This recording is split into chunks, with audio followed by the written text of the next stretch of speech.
So they're freaking out about Carson Wentz. But I was saying this, Brian, as a running back, you know this. So they're missing Brandon Brooks and Lane Johnson and Andre Dillard on the offensive line. And their offensive line got completely worked last night. And then Zach Ertz is out. And Alshon Jeffries isn't what he used to be. And I sit and I think to myself, all right, let's bury Wentz. And in Philadelphia, that's what they're doing. But they're stuck with him, right? Like, how much is Wentz and how much is the lack of what he's working with? Well, number one, I think you're absolutely right, Colin. They are stuck with him because of the contract that he got in June of 2019. You know, the salary cap hit, if you get rid of him next year and the following year, are huge. And so they are stuck with Carson Wentz. So they need better play from him. But you're right. You know, for you to get better play from your quarterback, you need him to play better, number one. But you also need the pieces around him to be better. And Andy Reid always used to say, if you want to win football games, you have to be able to win in the trenches. That means the offensive and defensive line. And what you've seen from the Eagles and the 6 sacks last night is a lack of healthy bodies in front of Carson Wentz and a lack of continuity and communication with those guys in front of him. And it's just hard to play quarterback in the NFL if you're going to get sacked and pressured and hit all the time. It makes you overthrow guys. It makes you not be able to go through your reads. And I think that's all the things that we've seen through Carson Wentz, inconsistent play all season long. So what do we do with Doug Pederson? We know he had a good month in the playoffs. We know most players like him. We know he beat Belichick head-to-head. That doesn't mean he's a great coach, but it means he's capable of greatness. What do we do with Doug Pederson? You stay with him, you move off him. What do they say in Philadelphia? Well, the people in Philadelphia are not very happy with Doug because they're trying to figure out what's going on with the Jalen Hurts situation and why do you keep bringing him into the game or not leaving him in for a series and then you take him out, and what's going on with the offense. And really, when you look at this offense, it really hasn't had any rhythm at all. We saw that at the beginning of the football game last night. 5 straight series, 3 and out. I mean, it's just hard to win a game when you start that slow. And then really, when you think about it, that 6th series, they did something that a lot of people have been calling for. Allow Carson Wentz to roll out. Allow Carson Wentz to run the ball a little bit. And what we saw yesterday, when he runs the ball, he seems like he gets more involved in the game. He gets more in tune. I mean, there are some guys that believe and think that once they get hit, now they're getting into the flow of the game. And it seems like that's what Carson does. And I think Doug Pederson, who usually has a good pulse of his football team, a good pulse of his players, should know that. But this year, it seems like he hasn't been able to find his rhythm as a play caller. And so that's why a lot of people in Philadelphia are very upset with Doug Pederson. You know, it's interesting. Philadelphia is, for a big city, it's very much a working class town. It's one of the places where sports talk radio gets huge ratings. It's Philadelphia's tough. I remember when I used to go to the airport in Philadelphia, it looks tough. It feels tough. You see tough guys at the airport. And some of this, I think that with Carson Wentz is he's got this loud sports radio audience ripping him. The newspapers, you know, there's 2 or 3 newspapers, they're battling and ripping him. He's got a statue of Nick Foles. They draft Jalen Hurts. He's got a backup quarterback complex. Just talk about having played in Philadelphia. There had to have been players when you were there, Brian, that were eaten alive by the media and the toughness. And it's hard. Like Boston and New York media are rough. I mean, I've listened to the sports radio. It is hard. And I think a little bit, is it fair to say, you played in it, maybe the noise of Philadelphia is in Wentz's head? You know, I know Philadelphia has kind of gotten a bad rap as far as the fans and sports radio and things like that. But to me, they've always been fans that are certainly passionate about their team. They're fans that are very knowledgeable. And in the end, what they want to see is you go out there and work your butt off and find a way to win.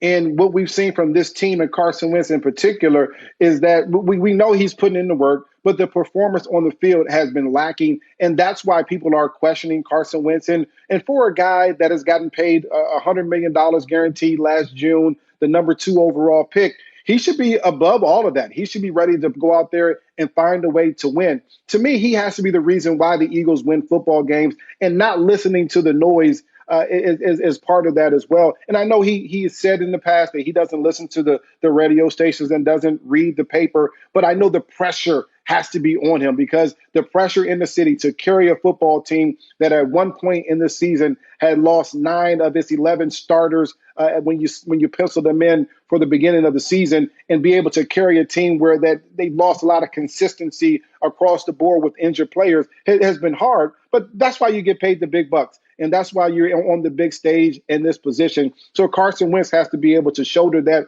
a little bit better. And at the end, he has to perform much better. I was on earlier with Nick Wright in First Things First, and he said something that I think is very true. You don't go from being an MVP candidate to one of the worst quarterbacks in football because of the people around you. Maybe you drop a couple tiers down, but you don't go to being one of the worst. And Carson has to find a way to get out of that cellar, get out of that worst situation, even though the things around him haven't been very good. So we've been talking about this. If you look at Tom Brady's numbers today, they're actually not bad. 28 TDs, 11 picks, 95 passer rating, 64% completion percentage. He's basically, when he went to Tampa, all we kept saying is, listen, if he can be as productive as Jameis without the mistakes, they're going to make the playoffs. That's exactly what he is. So when I look at him this morning, I'm like, it's kind of, in the moment, it feels like they're awful. But big picture, they were lousy against the Saints and lousy against the Bears. But, they score 28 a weekend. What has been your takeaway of the Brady transition, New England to Tampa? Where are you sitting with it today? For anybody else, we would give them time to make that transition complete. For anybody else, we would say, okay, it's going to take a year just to get used to guys. And that's even with training camp and mini camps and things like that. But when you're the greatest of all time, we're saying that should happen automatically. All we have to do is add great weapons around you and a new coach, and that mix should work. And we've seen that at this age and with the lack of continuity around him, it's been a struggle for Tom Brady. The one thing that I've always believed in, if you want to help an aging quarterback or a quarterback that's struggling, give them a little bit of a run game. And when you look at the last few weeks, as far as what Tampa was doing with Ronald Jones, they haven't been able to run the football because they've gotten behind early on, and the willingness to commit to it hasn't been there either. So I would love to see Ronald Jones get some more carries. I would love to see if Leonard Fournette, who is a volume back, get some more carries down there as well. You have to find a way to protect Tom Brady, and I don't know that giving him the reins, all the reins to the offense is the answer in Tampa Bay at this point. Yeah. By the way, I said about Kansas City, there's so many things I like about them. I mean, we've seen teams we think are going to be a dynasty. The 49ers with Harbaugh, we thought they were going to last forever. Seattle, Pete Carroll, Legion of Boom, and it didn't last. But I look at Kansas City and I think, man, I love Andy Reid, and I love their GM, Brett Veach. And, man, I love Mahomes. I guess I worry if they can pay offensive linemen once they pay them. But they score so fast. They're so dramatic. The only thing I worry about Kansas City, and I've compared them, Brian Westbrook joining us, to the Warriors when they had KD, Steph, and Clay. When you score so brilliantly, dramatically, and quickly, sometimes it's hard to be urgent. It feels like you can just flip a switch. Did you ever play on a team like that? Have you ever seen a team that is so offensively competent that they don't play with a great deal of urgency on certain downs, halves, and games? We had a team in 2004, the first year that we had T.O., and we were just one of the best offenses in the league, and we had the ability to score at will. We were putting up points. And the thing that coaches and players have to always do in those situations is challenge themselves to do different things. How many touchdowns can you score? How many routes can you run perfectly? It's always a challenge to be perfect in those situations. And it's more so an inner challenge. It's not necessarily what the team across from you is going to do to try to stop you. It's more so an inner challenge to try to push yourself to do more. And I think that's the same thing that Patrick Mahomes and Tyreek Hill and Travis Kelce and that entire staff there has to find a way to figure out, because you're right. They can throw up 28 points in a quarter or certainly in a half, and it seems like their job is done.